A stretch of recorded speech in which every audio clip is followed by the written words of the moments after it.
आज आपल्याकडे मस्त डिलिशियस असा इन्स्टंट मँगो फालुदा बनलेला आहे. तसं पाहायला गेलं तर सध्या पावसाचे दिवस आहेत, पण कधी कधी पाऊस पडला नाही की खूपच गरम होतं, तेव्हा काहीतरी थंड थंड खाण्याचं मन करतं. तेव्हा आपण पटकन तयार होणारा हा इन्स्टंट मँगो फालुदा बनवून मस्त एन्जॉय करू शकतो. नमस्कार, मी प्रेरणा तुमचं सर्वांचं आपल्या चॅनलवर एका नवीन रेसिपीसोबत खूप स्वागत आहे. आपण रेसिपीला सुरुवात करूयात. तर आमच्या इथे ना मालवणी जत्रा भरलेली. त्या जत्रेत मी गेली होती तेव्हा मला तिथे हे पॅकेट दिसलं, तर मी पॅकेट ते घेऊन आली. हे 100 ग्रॅमचं पॅकेट आहे आणि मला हे ना 30 रुपयाला पडलेलं आहे.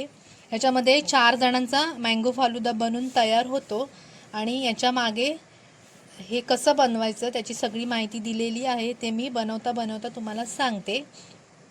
आता मी सर्वप्रथम इथे एक डिश घेते.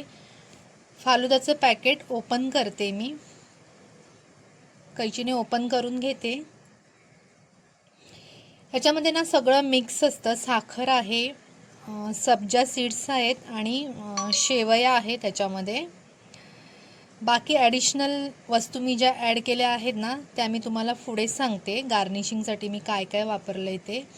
तर या डिशमध्ये मी हे मिक्स काढून घेतलं आहे सगळं. तर बघा, याच्यामध्ये सगळं आहे. थोडाफार कलर पण आहे आणि याच्यामध्ये थोडेफार मला सब्जा सीड्स कमी वाटत आहेत, तर थोड्याशा मी वापरेन पुढे.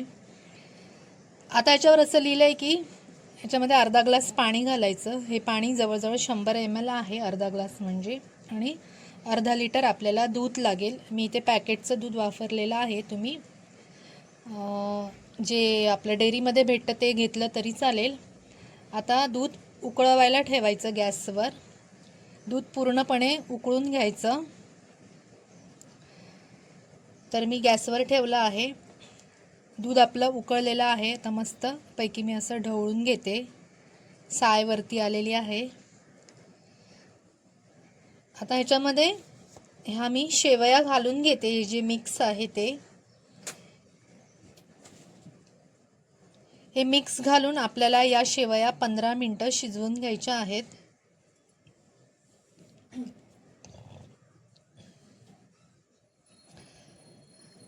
बॅटर आपलं हे थोडं थिक झालं पाहिजे आणि थोडं आटवलं पाहिजे.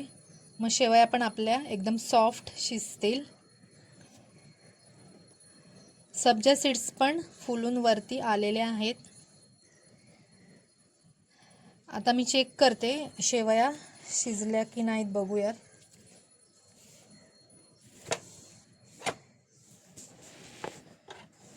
खूप गरम आहे मिश्रण, तर सावकाश.